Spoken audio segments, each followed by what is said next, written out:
Bura gəlmişik, dedi yerə sizə gecəliyək. Bacı, bu nə səsdir belə? Deyəsən qonaqlarımız var.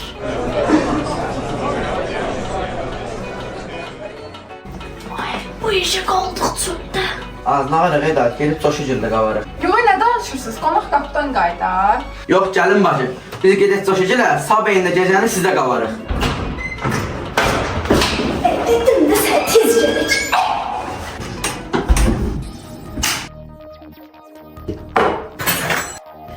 Uyda, az qalsın düşmüşdü.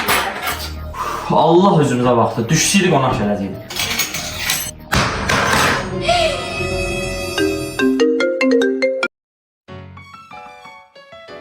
Bəli. Nətəli? Hansı söhbət? Ha.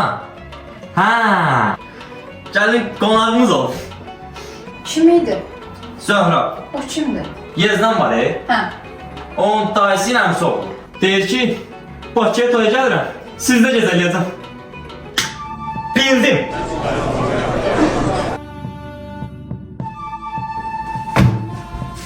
Bu tört üçüntüdür. Bu tört hökümdür öyle, sənin ərəm plan qurub.